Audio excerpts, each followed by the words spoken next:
I've been going through my grandmother's receipts. Not metaphorically. Actual paper receipts she kept in a small tin box in the kitchen drawer. Grocery receipts, pharmacy receipts, the occasional hardware store. She kept everything. What I found in the pharmacy receipts from 1953 through 1958 was always the same short list. Pond's cold cream, Ivory soap, Vaseline, rose water, witch hazel. Occasionally a bottle of glycerin. 5 items, never more than 5. The total for all of them, for the entire year, was under $4. And her skin at 73 was something I have never seen matched. I am not telling you this to make a claim. I am telling you this because those receipts are sitting in front of me right now, and what they represent is worth understanding. 20 things. 20 things that the average American woman in the 1950s put on her skin every single night before she went to sleep. Not some nights, not when she remembered. Every night, in a sequence so practiced that it required no thought, no decision, no special effort. Every single one of these 20 things cost under $5 combined. Most of them cost pennies. Several of them were already in the kitchen for other purposes and cost nothing additional at all. Not one of them is a serum. Not one of them is a dropper bottle with a clinical-looking label. Not one requires refrigeration, a specific application order, or a 20-minute absorption window between steps. They are the products and the practices that American women used every night for the better part of the 20th century, and that disappeared from bathroom shelves not because they stopped being effective, but because they could not generate enough margin to sustain an industry. This is what was on those shelves, and this is what happened to it. Before we go through all 20, subscribe to the channel if you haven't already. Every day we recover the things that were on those shelves before the industry replaced them with something more expensive. Hit the bell. Now let's start with number 20. Thing number 20. Lukewarm water. Nothing else. The night routine did not begin with a product. It began with water. Lukewarm water at the bathroom basin. Not hot, not cold, not from a special dispenser. The chrome faucet turned to the temperature that felt neutral against the back of the hand. A clean cotton washcloth submerged, wrung out, pressed to the face in 3 or 4 slow passes. That was the opening move of every evening.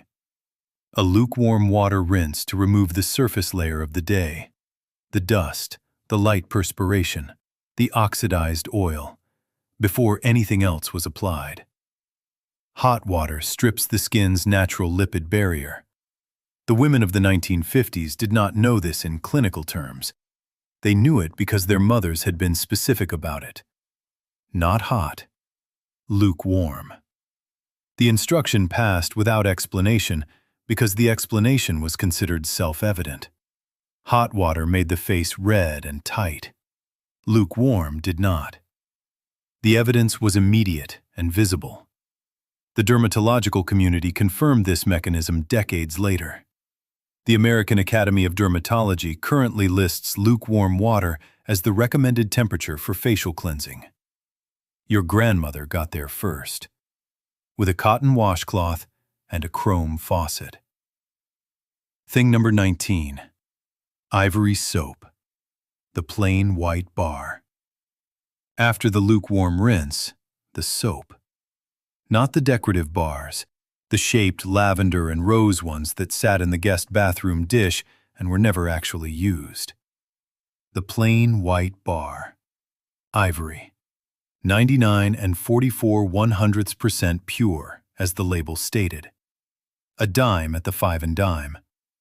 The same bar that washed the hands, washed the children, washed everything that needed washing. 1 bar of Ivory soap for the face meant 1 set of ingredients in contact with the face skin every night. No fragrance compounds. No dye. No added moisturizing complex. No exfoliating microbeads. Just a thin, clean lather that lifted the day's accumulation from the skin surface and rinsed away cleanly. The bar wore thin and translucent before it was replaced. Nothing was wasted. The skin was never exposed to a new set of chemicals because there was only ever one set, and one set was exactly enough. A bar cost a dime. In today's terms, under $2. A bar lasted 3 to 4 weeks with daily use. Thing number 18. Witch hazel on a cotton ball. After the soap rinse, the toner. Not from a frosted bottle with a French name and a $30 price tag. From a brown glass bottle with a paper label that said witch hazel and cost under $1. A cotton ball saturated with witch hazel swept across the face and neck in one direction, from chin toward the hairline on each side. Not rubbed, swept once. The cotton ball coming away with whatever the soap and water had not removed. The last traces of makeup, the residue of a day in the city. Witch hazel is the steam-distilled extract of the bark and leaves of Chamomile virginiana, a flowering shrub native to North America. It has a documented mild astringent effect, meaning it temporarily tightens the skin's surface proteins and reduces the appearance of enlarged pores. It has anti-inflammatory compounds. Its pH is mildly acidic, which helps restore the skin's surface to its natural, slightly acidic state after alkaline soap washing. It contains no alcohol in its pure form, which means it does not strip or dry the skin the way alcohol-based astringents do. It cost 93 cents in 1955 and lasted months. The toner market is now worth billions of dollars annually. The active mechanisms in most toners, mild astringency, pH restoration, light anti-inflammatory effect, are the mechanisms witch hazel has been delivering since before any of those toners existed. Thing number 17. Rose water misted or patted on. Some women used witch hazel, some used rose water. Many used both. Witch hazel first for the astringent effect, rose water afterward for the calming and hydrating effect. Rose water is simply water that has been steam distilled with fresh rose petals. The result is a slightly fragrant liquid that carries the water-soluble compounds of the rose, antioxidants, anti-inflammatory flavonoids, and the characteristic scent that is one of the most recognizable in the world. Applied with a cotton pad or misted from a small spray bottle, which some women filled themselves from the pharmacy bottle, rose water calmed any redness from the washing and toning steps, delivered a light layer of antioxidant compounds to the surface of the skin, and prepared the skin to receive the moisturizer that followed. The anti-inflammatory properties of Rosa damascena extract have been confirmed in peer-reviewed dermatological literature. The antioxidant content has been documented. None of this was known in 1955. What was known was that the face felt better after rose water than without it, and that the women who used it consistently had a quality to their skin in old age that was worth paying attention to. Rose water from the pharmacy cost 20 cents in 1954. A bottle lasted months. Thing number 16. Glycerin. 2 drops mixed with rose water. This was the step that most people overlook when they think about the 1950s skincare routine. Not the glamorous step, the functional one. Glycerin, pharmaceutical grade, available at any pharmacy for pennies, sold as a component of cough syrups and medical preparations, mixed into the rose water in a ratio of approximately 1 part glycerin to 8 parts rose water. 2 drops in the bottle, shaken gently, applied with a cotton pad. Glycerin is one of the most effective humectants in skincare chemistry. A humectant draws water molecules from the surrounding environment into the skin's surface layers and holds them there. The result is skin that is genuinely hydrated, not just coated with an occlusive layer that prevents water from leaving, but actively drawing moisture inward from the air. The humectant serums sold today for between $30 and $80 per dropper bottle contain glycerin as a primary active ingredient, sometimes alongside hyaluronic acid, which works on a similar mechanism at a higher molecular weight. The glycerin was always there. It has always worked. It was always available at the pharmacy for under $1. 2 drops in the rose water bottle. Nothing more complicated than that. Thing number 15. Cold cream. The center of everything. This is the product that every other step in the 1950s nighttime routine was building toward. The cold cream. Pond's cold cream. Applied after the toning and hydrating steps, when the skin was clean and slightly damp and receptive. A small amount, approximately 1 teaspoon, warmed briefly between the palms, then applied in upward circles from the jaw to the temples. Always upward. That was non-negotiable. The cream was worked in gently for approximately 60 seconds, not massaged aggressively, moved in slow, deliberate circles that lifted rather than dragged, then tissued off in long upward sweeps. 1 pass of a soft tissue from chin to cheekbone on each side. A second pass if needed. The tissue came away with the cream, and everything the cream had dissolved. The residue of cold cream left on the face after tissuing, the thin, invisible layer of mineral oil and beeswax that the tissue could not fully remove, was the moisture barrier for the night. An occlusive layer that reduced transepidermal water loss during the 8 hours of sleep. Pond's cold cream cost 35 cents in 1952. A jar of Pond's cold cream still costs approximately $4 today.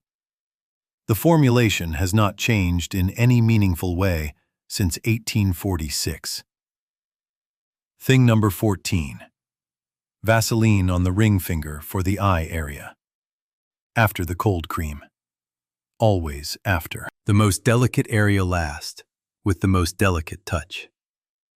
A tiny amount of Vaseline petroleum jelly on the ring finger, the weakest finger on the hand, chosen specifically for this reason, because weak fingers produce weak pressure, and weak pressure is what the under-eye skin requires. Pressed with the barest imaginable force into the skin directly beneath the eye and along the orbital bone. Not rubbed, pressed and held for a moment. Then the finger lifted away. The skin around the eye has fewer sebaceous glands than any other area of the face. It produces almost no natural oil. Without an external occlusive applied consistently, the moisture in this skin evaporates during the night. The cells progressively dehydrate, and the skin thins and develops the fine, crepey texture that marks the eye area as the primary indicator of a woman's actual age. Vaseline prevents this evaporation by creating a physical barrier on the skin surface. The mechanism is simple, documented, and effective. It is the same mechanism deployed by eye creams costing between $45 and $120 per jar, most of which contain petrolatum or a petrolatum derivative as their primary occlusive agent, surrounded by additional ingredients that make the formula feel elegant and justify the price point. Vaseline, 19 cents in 1955. A jar lasts 6 months in daily use. Thing number 13. A thin layer of Vaseline on the lips. The same jar, the same finger. Applied to the lips immediately after the eye area. Lips have no sebaceous glands at all. They produce zero natural oil. They are perpetually dependent on external hydration to prevent the cracking and chapping that develops whenever moisture loss exceeds moisture intake. Vaseline on the lips before sleep meant 8 hours of occlusion, 8 hours during which the thin and delicate lip skin did not lose moisture to the dry air of a heated bedroom. The lips that woke up in the morning were soft and full rather than dry and cracked. This was not a product. This was a use of a product that was already in the bathroom for 6 other purposes. No additional purchase, no dedicated lip treatment. 1 jar, multiple uses. Every use costing a fraction of a cent per application. The lip balm and lip treatment market is now worth billions of dollars globally. The active mechanism in most overnight lip treatments is occlusion, preventing moisture loss during sleep. Vaseline achieves this mechanism as effectively as any formulated product. Several dermatologists have stated publicly that Vaseline is the most effective overnight lip treatment available. It has been available since 1872. Thing number 12. Castor oil on the lashes and brows. This step is one of the most consistently documented in accounts of the 1950s nighttime beauty routine, and one of the most consistently overlooked in modern discussions of vintage skincare. Castor oil, from the pharmacy in a small brown glass bottle with a paper label, used medicinally as a laxative and industrially as a lubricant, also available at any drugstore for under $1. Applied to the lashes and brows each evening with a clean mascara wand or a small, soft brush. The oil coated each lash and each brow hair, sealing the protein structure of the hair shaft and reducing the brittleness and breakage that leads to progressive thinning over time. Brows and lashes that were conditioned nightly with castor oil maintained their density and length in a way that unconditioned brows and lashes did not. The ricinoleic acid in castor oil has documented anti-inflammatory properties. Castor oil is intensely occlusive. It seals the hair shaft against moisture loss and environmental damage more effectively than most other natural oils. The evidence for castor oil as a conditioning agent for lashes and brows is empirical and consistent, rather than rigorously clinical.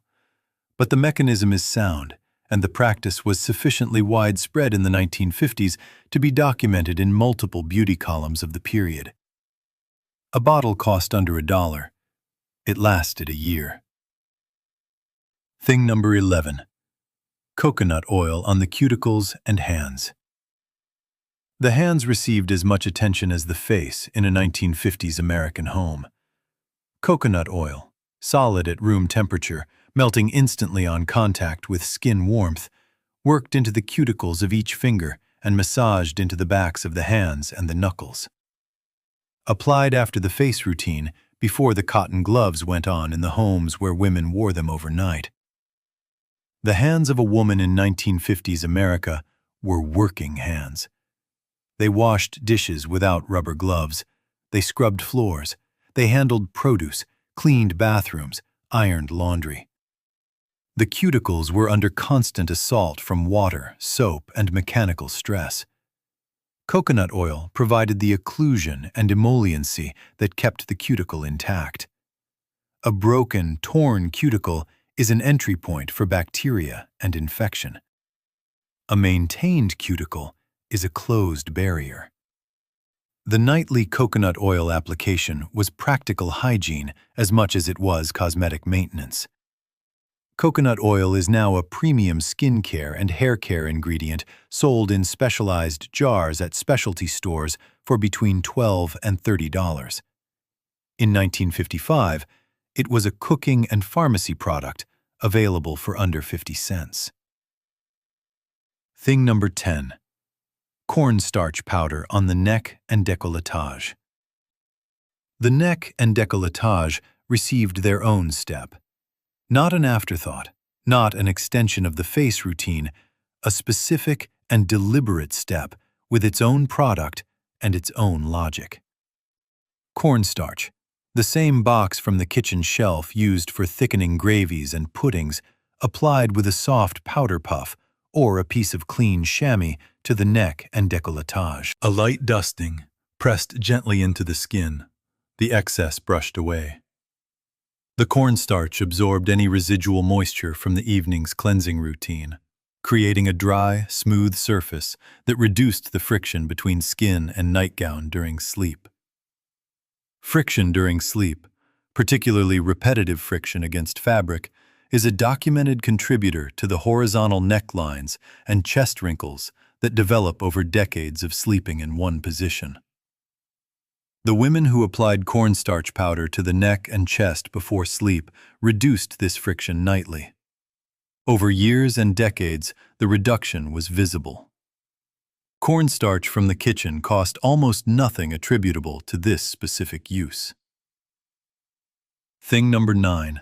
Petroleum jelly on the heels. Before sleep, always before sleep. The heels of the feet received a thick application of Vaseline petroleum jelly, thicker than the application to the eye area, thicker than the application to the lips. A generous coating pressed into the skin of each heel with the palm. Then cotton socks pulled over both feet to hold the occlusion in place through the night. The heels bear the full weight of the body during every waking hour. The skin there is the thickest on the body and the most prone to developing the dry, cracked, fissured surface that results from the combination of mechanical pressure, friction from footwear, and inadequate hydration. 8 hours of overnight occlusion with petroleum jelly, the most effective occlusive agent known in skincare, consistently maintained heel skin in a condition of softness that prevented the cracking that becomes painful and eventually requires medical attention. Cotton socks from the dollar bin at Woolworths, Vaseline from the medicine cabinet, the same jar used for 6 other purposes. No additional purchase, no appointment. Thing number 8. A clean pillowcase. Changed twice a week. This is on the list because it was practiced with the same consistency as every other step, and because it has the same logic. The pillowcase receives the face for 8 hours every night. The oils, the residue of the nighttime products, the natural sebum of the skin, the dead skin cells shed during sleep. All of these accumulate on the pillowcase surface and then return to the face on the following night. Women in the 1950s changed their pillowcases twice a week, not out of obsessive cleanliness, out of the same practical understanding that governed every other step of the nighttime routine. The face should encounter a clean surface, not the accumulation of previous nights. Cotton pillowcases, washed in hot water with Ivory soap and line-dried in the sun. The UV from the sun killed surface bacteria on the fabric. The hot wash removed the oils. The line-dry left the cotton clean and slightly stiff from the residual minerals in the water. No special pillowcase product. No silk or satin required. Just a clean cotton pillowcase changed before it had accumulated enough to matter. Thing number 7. Lemon juice on the hands. Overnight. The hands again. A second treatment, different from the coconut oil that went on the cuticles. Fresh lemon juice, squeezed directly onto the backs of the hands and the dark spots that had accumulated from years of sun exposure and domestic work. Left on overnight, not rinsed. Absorbed into the skin through the hours of sleep. The citric acid in lemon juice, and alpha hydroxy acid, the same category of active ingredient that now costs $65 in a clinical serum, gently accelerated the turnover of the pigmented surface cells during the overnight hours, progressively and naturally reducing the appearance of age spots and uneven pigmentation on the backs of the hands. Applied consistently, several nights per week rather than every night, because consistent acid application without adequate sun protection the following day increases photosensitivity. The lemon juice treatment produced a visible and gradual evening of skin tone on the hands over weeks and months of use. A lemon cost 5 cents. The entire lemon was not used for this purpose. The juice from half a squeezed lemon was sufficient for both hands. Thing number 6. Oatmeal paste on any irritated skin.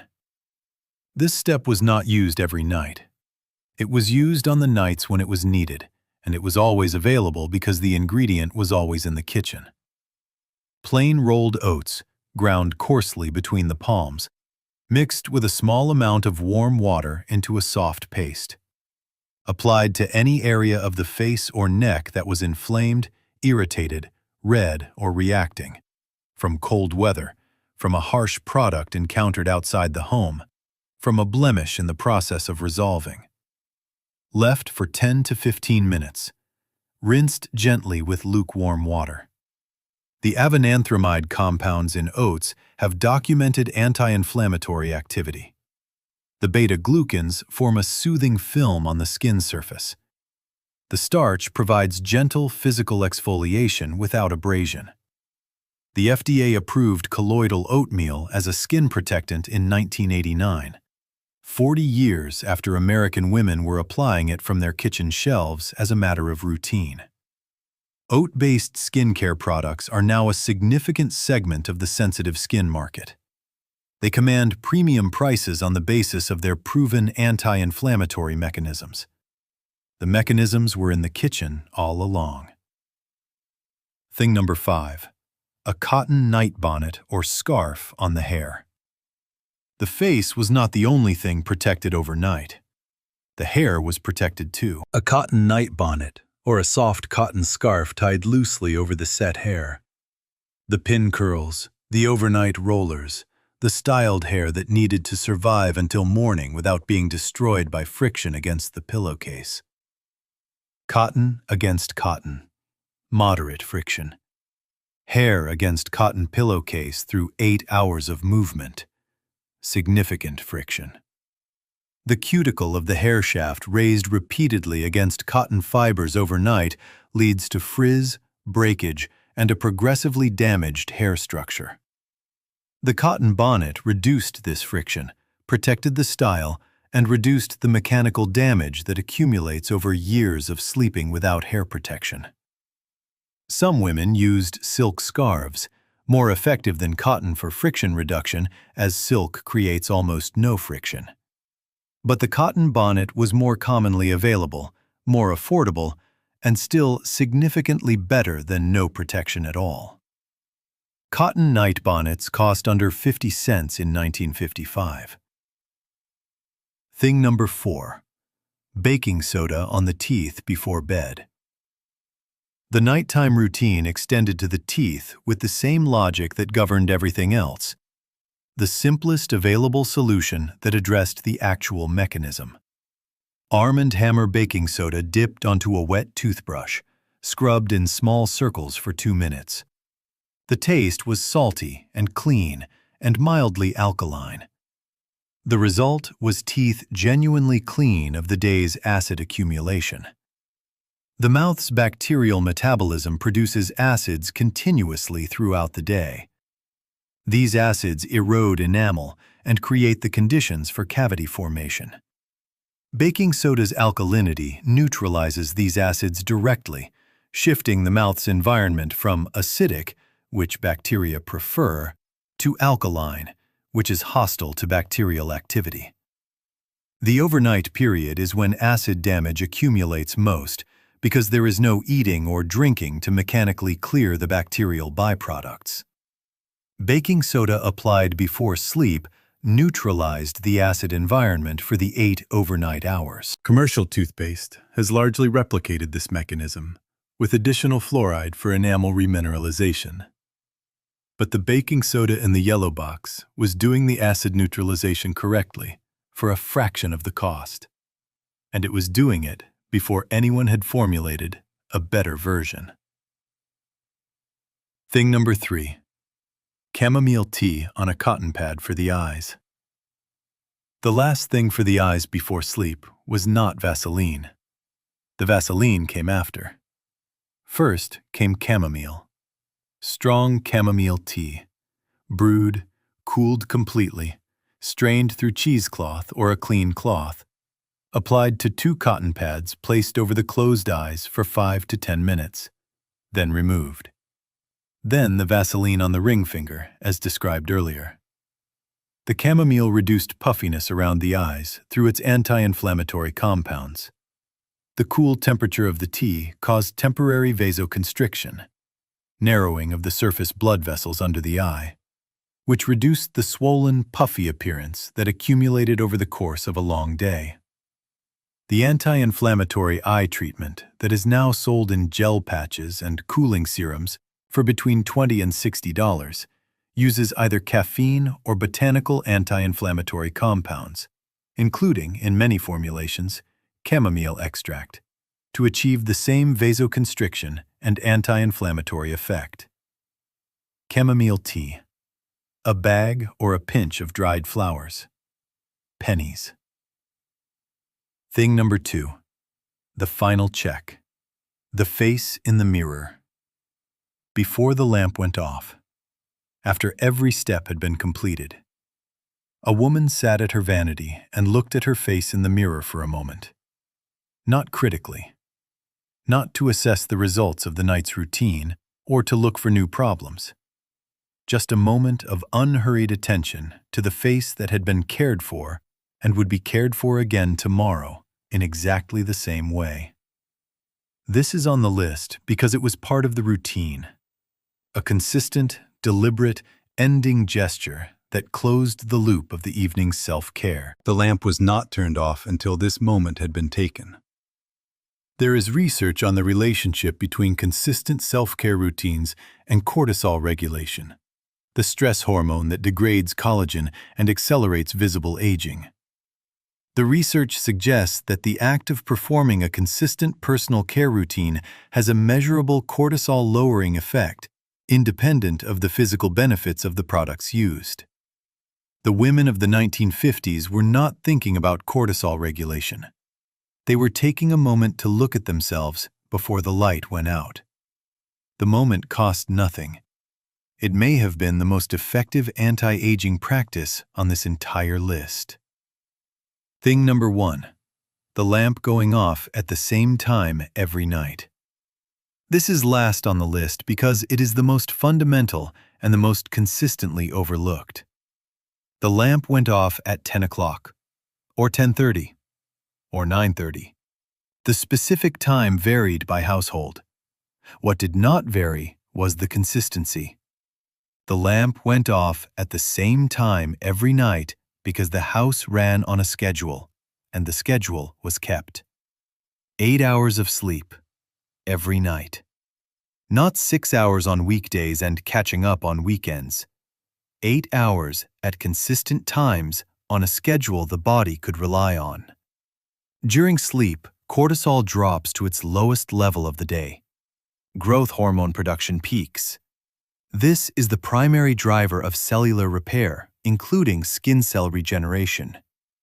Blood flow to the skin increases. The skin performs the majority of its structural maintenance work during the overnight hours. The cold cream, the Vaseline, the witch hazel, the rose water, all of them created the optimal surface conditions for the skin to do this work.